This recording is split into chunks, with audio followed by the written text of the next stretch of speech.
Good morning and welcome to POG. We're in Philadelphia. It is 66 degrees. It is Sunday, May the 16th, I believe is the date. It's a lovely day. Many of you have been asking questions about deficiencies and how do you know if your plant is okay. So first of all, I wish I had a whole lot of examples, but most of my flowers are not deficient. So let's talk. There are several types of deficiency. One is iron, and that's when your young leaves start to yellow. Then there's potassium. That's when the yellowing of the tips of your leaves. Then you have nitrogen, the upper leaves turn light. And then you have carbon dioxide, which can leave white deposits. You have phosphate, which is dark leaves. And then you have calcium. New leaves are misshapen. So that's one of the things you need to look for are symptoms of deficiency. What is it that you're doing wrong? And sometimes it's not you, it's just the flower. But if you do see some of these signs, there are things you can do. And one of those things is feed them. Give them the right fertilizer. Some of the things that I use are root powder, Epsom salt, grass cuttings, straw, coffee. I also use all-purpose plant food, eggshells. I use hair, and if you want to know why hair, I have a video over there on our channel about using hair and how to use it, so you can check that out. I also use banana leaves. I use apple cores. I use banana peels. I use orange peels. So those things all provide some of those nutrients that the flower is looking for. It's looking for that iron. It's looking for that nitrogen, that phosphorus, that potassium, that calcium. So these are some things. So let's start with this. I use this potting powder. This is called rooting powder, rather. I use a rooting powder. What I do is, and I'm going to show you how I use it. This is a leaf that fell off of my Chinese evergreen. It doesn't have any roots at all. So what I'm going to do is I'm going to stick her right into the rooting powder. Tap off the excess. And put it back in the water. And it's going to grow roots. That's one of the things I use. Okay, so then there's the Epsom salt. Many of you are like, wait, Epsom salt is just for the body. No, it's also for plants. In fact, this package of Epsom salt has directions on the back that shows you how much Epsom salt and for what. So on this one, it says for lawns, it says for garden plants, tomatoes, evergreens, and azaleas, trees, garden startup, house plants. So you take it. So I'm going to be talking about for my tomatoes, 1 teaspoon per foot. I have a tomato in a raised, not even a raised, in a bucket.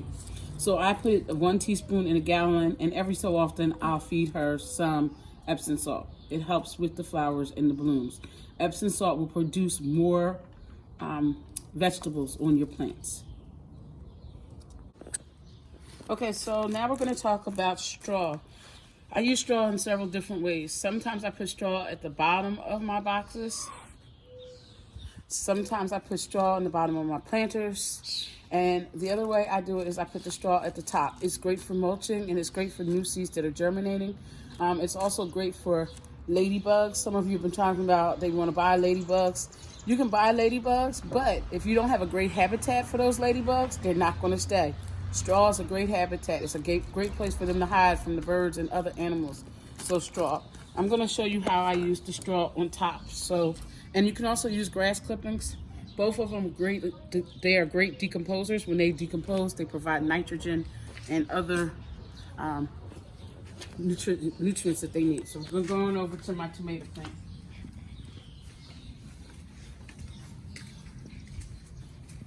So this is my tomato plant, and I'm going to move my water barrel, my not finished water barrel. And all I would do is take this and place it around the top.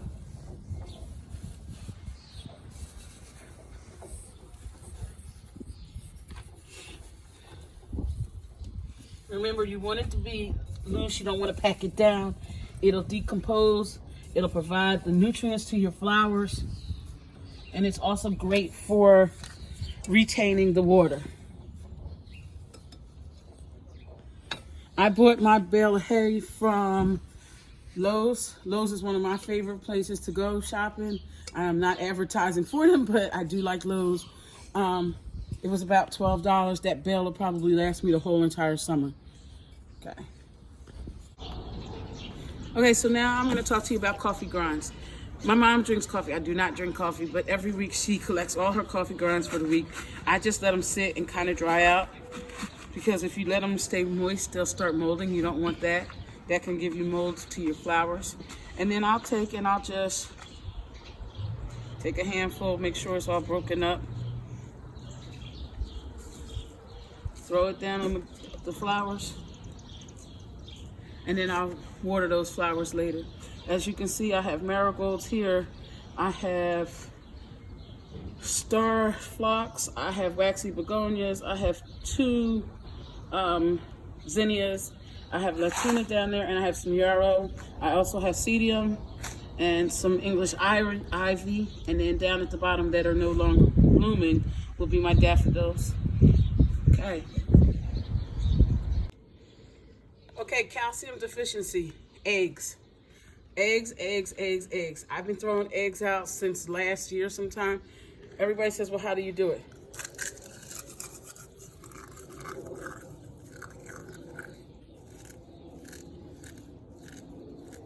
This is all I do. And then I'll just put the eggshells on top. It takes eggshells a long time to decompose. So probably these won't probably be decomposed until next year. But in the bottom, there are already some that were there all year, all winter long, or since I put this together. I make sure I shake them off the leaves. And then I water regularly. And these are my cabbages that I planted about, 3 weeks ago. And you can see they're starting to form the head of the cabbage. These to me are probably too close, but I haven't gotten any more buckets yet. So when I get new buckets, I will place them in new buckets. I'll probably take out 3, 1, 2, and 3, to give the other 4 some space to grow. My spinach is ready to go. When you're harvesting spinach, take the leaves on the outside. The light leaves on the outside are the ones that you want, and then it'll keep growing from the center. Okay? Thank you. Okay, the last thing that we're going to talk about is this all-purpose plant food. I have one of these containers. I pour about, when this one says, depending on how big, it says 1 tablespoon gallon of water, 1 tablespoon gallon of water, depending on house plants or indoor plants. The directions are on the side. It also tells you what it's good for: African violets, all lawns, annuals, azaleas, bedding plants, begonias. Again, for all-purpose plant food. Fill it up, put the top on, it attaches to your hose, and then you just spray your flowers. So I would spray my basil, my parsley, my chives, my rosemary, because all of these will do fine with that. I'll go through my whole entire garden. I'll do my lawn, and this will also help with all the nutrients that you are deficient in. How often do you do this? That's the question. Listen, it depends on my mood. Oops, sorry. It depends on my mood. It depends on what my flowers start looking like. I may do it once a week. I may do it every 2 weeks.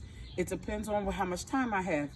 But if you're noticing that your flowers are starting to turn yellow, or you're noticing that they're not growing as full as they should be, then this is when you need to think about, what are you feeding your flowers? And just water doesn't do it. And then one other thing you need to think about is pollinators. Every flower needs to be pollinated. Whether you use bees, whether you use butterflies, you need pollen. Pollen is what helps the flowers reproduce. So I have installed a mason beehive. The mason beehive, it was like $7. It might have been like $9 at the most. At Lowe's, the mason beehives, mason bees are great because they do more pollinating than any honeybee, but they also don't sting.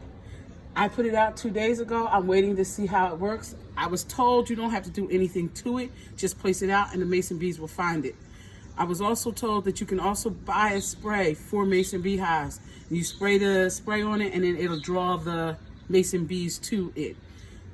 Remember, you need to have pollinators. So in my in my backyard, I have a beehive, I have a hummingbird feeder, I have a bird bath, I have bird feeders, I have flowers that bring the pollinators to me. So please, please remember, it is really important. You need your pollinators and you need to feed. I hope you've enjoyed today's lesson on fertilizing. Keep growing, keep knowing. Love you. Have a nice one. POG.